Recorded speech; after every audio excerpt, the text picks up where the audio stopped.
नमस्कार, मैं अर्चना त्रिपाठी शुक्ला हिंदी लर्नर्स के यूट्यूब चैनल पर आपका स्वागत करती हूँ।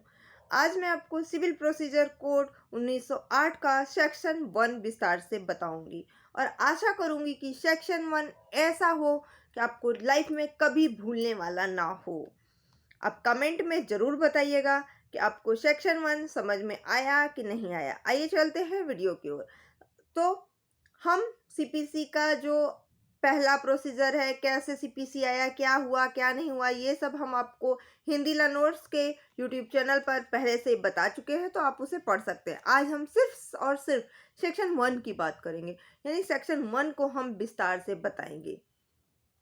और जो भी स्टूडेंट हैं जो पीसीएसजे की तैयारी कर रहे हैं या फिर जो भी लॉ से रिलेटेड कोई भी तैयारी कर रहे हैं या स्टूडेंट हैं जो एलएलबी कर रहे हैं, एलएलएम कर रहे हैं, तो उन्हें बता दें कि आप लगातार पढ़ते रहिएगा। अगर आप लगातार पढ़ रहे हैं तो सफलता आपको ज़रूर मिलेगी। अगर कहीं कोई डाउट आता है तो ये अर्चना आपके साथ रहेगी। आप कभी भी कमेंट में जाइए और अपने क्वेश्चन को डालिए, आपको 24 घंटे के अंदर रिप्लाई हम देंगे।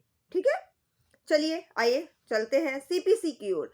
सीपीसी आपको बता दें कि ये कानून अप्लाई कहाँ होगा। तो सबसे पहले सीपीसी सभी जगह लागू होगा।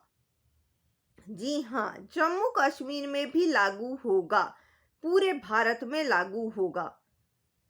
ठीक है, अक्सर हमारे मन में क्वेश्चन आता है ना कि क्या ये जम्मू कश्मीर में भी लागू होगा। तो जी हाँ, ये जम्मू कश्मीर में भी लागू होगा, पर कुछ ऐसी जगह हैं जहां ये लागू नहीं होगा। तो अब अभी आप कह रही थी कि ये पूरे भारत में लागू होगा, अभी आप कह रही है कि कुछ जगह ऐसा है जहां नहीं लागू होगा। तो हाँ, वो मैं आपको बता देती हूँ। कहाँ आपको यह ट्रिबल एरिया में नहीं लगेगा, यानी state of Nagaland and tribal area, यहां पर नहीं लागू होगा, बाकी जगह ये लागू होगा। अब ट्रिबल एरिया होता क्या है, तो आपको बताते कि वह क्षेत्र, कौन सा क्षेत्र, जो कि 21 जनवरी 1972 के पहले जो आसाम के एरिया में मर्ज हो गया है, तो वह इसमें आता है।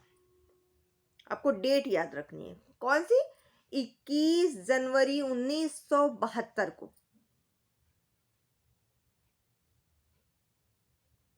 यानी कि 21 जनवरी 1972 के पहले जो आसाम के एरिया में जो है इंक्लूड हो चुका है, जो उससे पहले एरिया जो आसाम में इंक्लूड हो गया है, वह ट्राइबल एरिया में आता है। स्टेट ऑफ नागालैंड और ट्राइबल एरिया इंक्लूडेड नहीं होगा। अब ट्राइबल एरिया क्या है मैंने आपने को बता दिया है। अब ट्राइबल एरिया डिफाइन कहाँ किया गया है, तो आपको यह बता दें कि ये कॉन्स्टिट्यूशन के 6 शेड्यूल में 20 पैराग्राफ में बताया गया है। एग्जाम पर्पस से इसमें आपके 2 क्वेश्चन बनते हैं। पहला, ट्राइबल एरिया क्या होता है, ये किस डेट से जो एरिया इंक्लूड हुआ है वह जो है लिया जाएगा। तो आपको बताते हैं 21 जनवरी 1972 के पहले जो एरिया इंक्लूड हुआ है आसाम में वह लिया जाएगा। दूसरी पॉइंट आता है कि इसको कहाँ डिफाइन किया गया है, तो ये कॉन्स्टिट्यूशन के 6 शेड्यूल में 20 पैराग्राफ में डिफाइन किया गया है। दोनों अच्छे से आ गया, ठीक है। उसके बाद इसमें तीसरी बात क्या बोली गई है कि भैया यहाँ तो लागू नहीं होगा, ठीक है, लेकिन यहाँ की जो स्टेट गवर्नमेंट है यानी कि राज्य सरकार है, अगर वह ऑफिशियल नोटिफिकेशन में कोई ऐसा प्रावधान जारी करती है, कोई ऐसा रूल्स रेगुलेशन बनाती है, ठीक है, जो कि इक्विटी, जस्टिस और गुड कंसाइंस, गुड फेथ के चक्कर में है कि भैया यहाँ पर ये चीज़ें लागू हो सकती है, जो सीपीसी है वह यहाँ पर लागू हो सकती है, तो वह वहाँ लागू हो सकती है। उसके लिए उसको जो है ऑफिशियल गेजेटिव में नोटिफिकेशन करना पड़ेगा कि भैया ये पूरी लागू होगी सीपीसी की, आधी लागू होगी कि कितना पार्ट लागू होगा, वह उस पर डिपेंड करता है। यानी राज्य सरकार चाहे तो उसको पूरा लागू करा सकती है, राज्य सरकार चाहे तो उसको आधा लागू करा सकती है, राज्य सरकार जैसा चाहे वैसा कर सकती है। ठीक है, अब कहाँ कहाँ पर राज्य सरकार ऐसा कर सकती है, तो अमनदीप आइलैंड में ईस्ट वेस्ट जो है, उसके बाद विशाखापट्टनम एजेंसी में, स्टेट ऑफ आंध्र प्रदेश में, लक्षद्वीप में और यूनियन ऑफ स्टेट में ऐसा कर सकती है। ठीक है। अब कहेंगे भैया चलो ठीक, सीपीसी तो यहाँ लागू कर दिया मान लो राज्य सरकार ने, लेकिन जो यहाँ के पहले के रूल है वह लागू होगा कि सीपीसी लागू होगा? तो वहां के पहले के रूल प्रिवेल करेंगे, यानी कि जो वहां का पहले का रूल था वो लागू होगा, लेकिन सीपीसी भी लागू हो सकती है अगर किसी चीज पे रिलेटेड कोई रूल उसमें ना लिखा गया हो। यानी कोई चीज अगर स्पष्ट नहीं है तो वहां पर सीपीसी लागू हो सकती है। परंतु एक चीज ध्यान में रखना है कि सीपीसी जो है वहां के लोकल लॉ को कॉन्ट्राडिक्ट नहीं करेगी। यानी कि अगर किसी चीज में, किसी मैटर में, मान लो शादी विवाह की एज को लेकर के हो गया, शादी विवाह की जो एज है वहां के लोकल लॉ में क्या है और जो है सीपीसी में क्या है, या किसी दंड को लेकर के हो गया, तो वहां का जो लोकल है वही प्रिवेल करेगा। सीपीसी उसको कॉन्ट्राडिक्ट नहीं करेगी, यानी कि उसको सीपीसी हरा नहीं सकती है।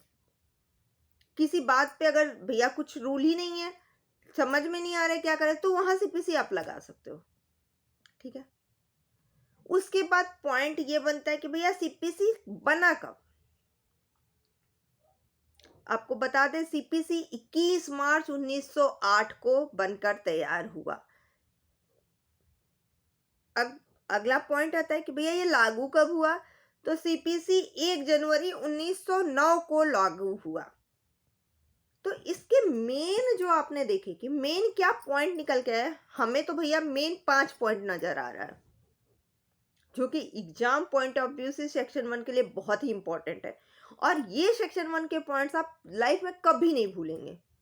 पहला क्या कि सीपीसी कब बना? तो मार्च 21 1908 को। सीपीसी लागू कब हुआ? 1 जनवरी 1909 को। अभी तक हम लोगों ने सीधे जो है जो सेक्शन वाइज था वो लेके आए, अब हम इसको उल्टा चल रहे हैं जो इंपॉर्टेंट है। कब बना? 21 मार्च 1908 को। लागू कब हुआ? 1 जनवरी 1909 को। याद हो गया आपको? ठीक है। दूसरा पॉइंट क्या था कि ट्रिबल एरिया